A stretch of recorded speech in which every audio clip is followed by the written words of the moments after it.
जो हमारे बुजुर्ग ऐसा बोलते हैं कि बहुत ज़्यादा दिक्कत आती थी, रात को जाते थे, रात को पानी लाते थे, नहाना धोना हर चीज़ के लिए ना, तो गाय बच्चू है उनके लिए पानी लाना, पानी तो बहुत ज़रूरी है ना पानी के बिना फिर 2-4 दिन में तो लुढ़क ही जाएगा फिर। जबकि ये जो बावड़ी थी ये कम से कम 300 लोगों की एकमात्र ही स्रोत था। ये हमारे जो बुजुर्ग है वो इसी पर निर्भर थे। जो हमारे पहले से बावड़ी चलती थी और अब तो बिल्कुल सूख गई थी। नलके में 5-5, 6-6 दिन के बाद पानी आता था, वही जमा करके रखते थे, उसको ही पीना पड़ता था।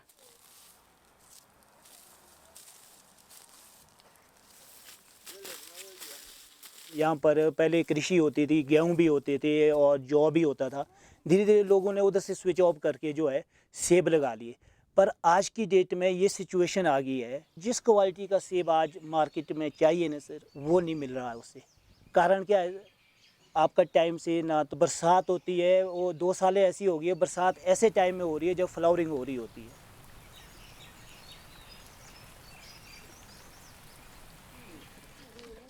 समय के साथ साथ जो ये पानी की जो किल्लत है ये बहुत ज़्यादा हो गई है, क्योंकि क्या होता है कि पानी जैसे बरसात में बहुत ज़्यादा आता है, तो हमारे पास कोई इस तरह का कोई स्टोरेज टैंक्स या कोई ऐसा प्रावधान नहीं होता जिससे हम पानी को थोड़ा स्टोर करके रखें।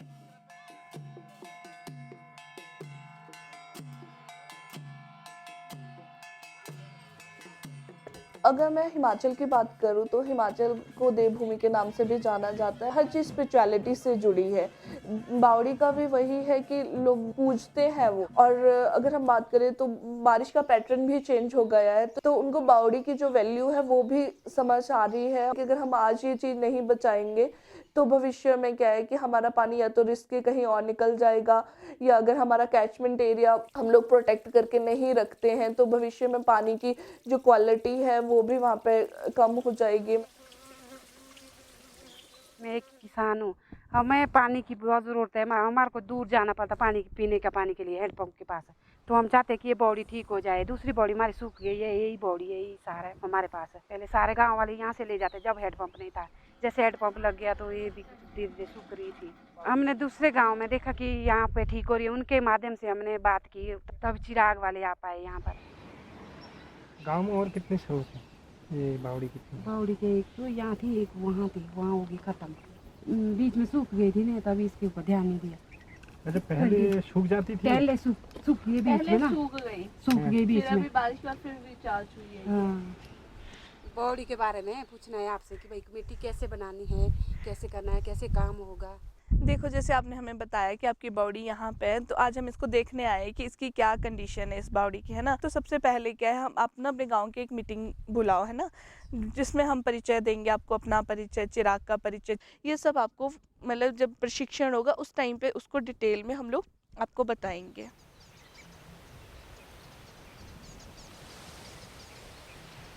बेसिकली क्या है, हम लोग ना बावड़ियों को ठीक करने का काम करते हैं। चिराग आपको तकनीकी सहायता यहाँ पे प्रोवाइड कर रहा है कि मतलब किस तरीके से हमने यहाँ पे काम करना है ना। और इसके अलावा अगर हम बात करें चिराग की, तो चिराग ना पिछले 36 सालों से अलग अलग फील्ड में काम कर रहा है। जैसे चिराग का अपना एक हॉस्पिटल भी है ना उत्तराखंड में। इसके अलावा चिराग की एक वैन जाती है जो स्वास्थ्य चेकअप करती है लोगों का, है ना। और इसके साथ साथ चिराग का अपना एक स्कूल है जहाँ पे बच्चों को शिक्षा दी जाती है।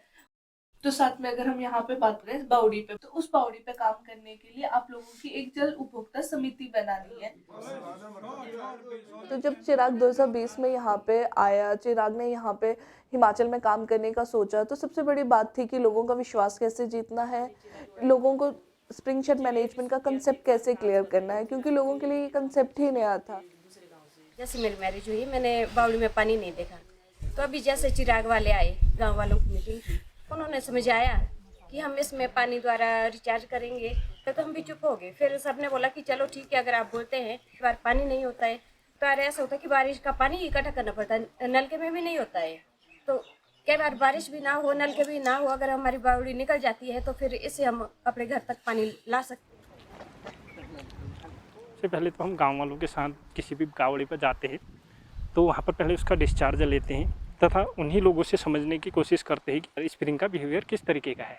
तो सबसे पहले स्प्रिंग सिलेक्शन किया जाता है किसी भी एरिया में।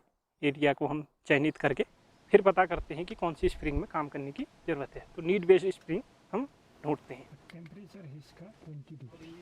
इसको देखेंगे कि बढ़ रहा है कि घट रहा है, क्या हो रहा है। ठीक है। जैसे ये देखो, ये सामने दिख रहा है हमारे को पूरा सा ऐसे लग रहा है कि मान लो ये कट सेक्शन है एक ज़मीन के नीचे का, ठीक है। तो इसमें देखो फ्रैक्चर कैसे दिख रहे हैं हमारे को, दरारें किस तरफ दिख रही है, आप ही बताओ। इस तरफ को दिख रही है ना ऐसे। तो मान लो ऊपर अगर हम यहाँ टॉप में एक बाल्टी पानी की गिराएंगे तो इस तरफ इस डायरेक्शन में जाएगा ना। तो यही सब चीज़ देखते हैं हाइड्रोजियोलॉजी में ना मैन। 210-30।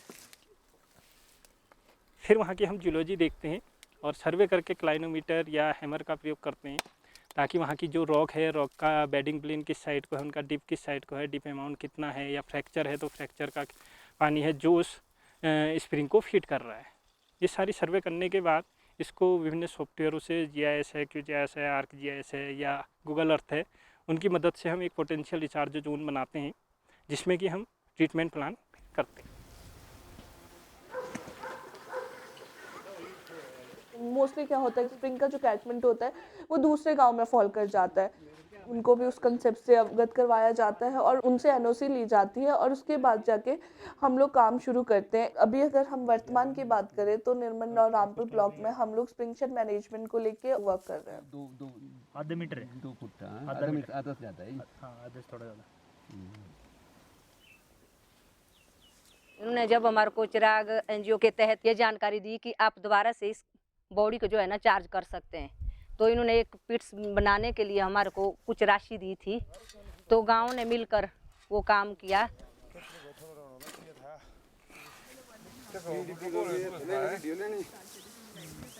हम बोल रहे थे उनको पहले कि आपने ऐसा करना, जैसे वो गड्ढा खोद लिया है तो आप उसको भर लो परे। बोला जी नहीं, इस तरह तो नहीं भरा जाएगा ये। फिर ऊपर से पत्थर डाल दे, क्यों जी? एक पर लगेगा ना। तो उन्होंने लगभग 60-70% उसमें जो है छोटे छोटे पत्थर डाले, ताकि ये मिट्टी आपके नीचे ना बैठ जाए और आपका पानी जो है आराम से उन गड्ढों में चला जाए, तभी तो बोला ये रिचार्ज होगा जो आपका सोर्स है। ठीक है ना, बढ़िया हो गया। ऐसे होनी चाहिए ना, इधर बेड़ लगा देना कुछ, क्योंकि मिट्टी घुसेगी वरना अंदर।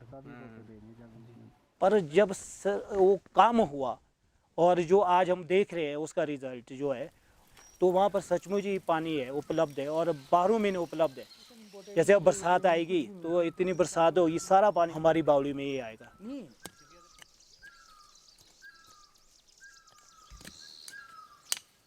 गर्मियों में बॉडियों का पानी कम हो जाता है, पर जिन जिन बॉडियों के लिए काम हुआ है उसमें अभी तक सूखा नहीं पानी, कि लोगों की कुछ ज़रूरतें पूरी हो रही है पानी से।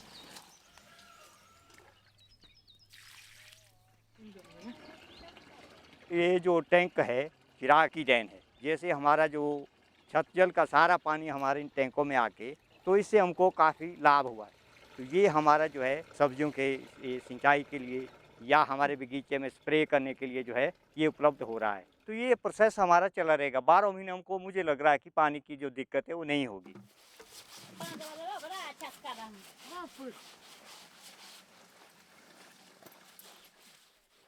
तो अब मतलब काफ़ी प्रॉब्लम सॉल्व हो गई है हमारी। हमारे पीने का पानी भी लगभग ठीक है, अब नहीं है दिक्कत हमारे को।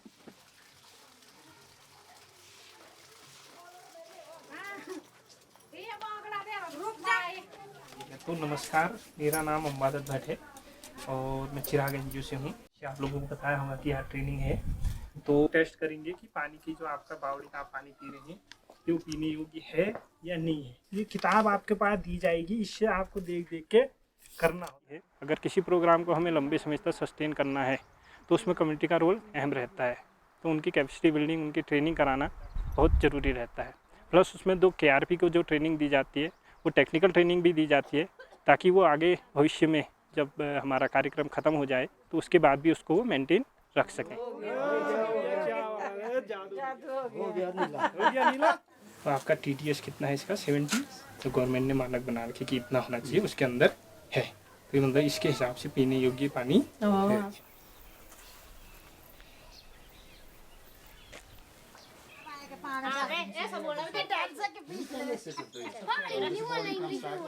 हमारा एक यही प्रयास रहता है कि कल दिन वो खुद से इतना सक्षम हो कि उनको अपने जो बावड़ी है उसके बारे में एक पूर्ण जानकारी हो उन लोगों के पास। जब हमारा काम ख़त्म हो जाता है उसके बाद हम मतलब उनका जो रजिस्टर है, उनको उनका जो मैप है, ये सारी चीज़ें उनको हैंड ओवर कर देते हैं। और आगे के लिए उन्होंने हमारे को जागरूक करा है कि आप जो है एक कमेटी बनाओ, कमेटी में मैं कोषीय अध्यक्ष हूँ, तो हम पैसा इकट्ठा कर रहे हैं। उससे जो है कल को अगर कोई भी इसमें काम करना पड़े हमारे को इस बावड़ी पे, तो हम खुद से काम कर लेंगे। मैं चिराग संस्था का बहुत बहुत धन्यवाद करती हूँ कि जिन्होंने हमारे लिए इतनी बावड़ियों में काम किया। तो मैं जो है ये चिराग के लिए ये आशा व्यक्त करता हूँ कि ये जो चिराग की रोशनी है ये बहुत सारे क्षेत्र में और भी फैले और जो अंधेरा है उस अंधेरे को जो है ये दूर करे।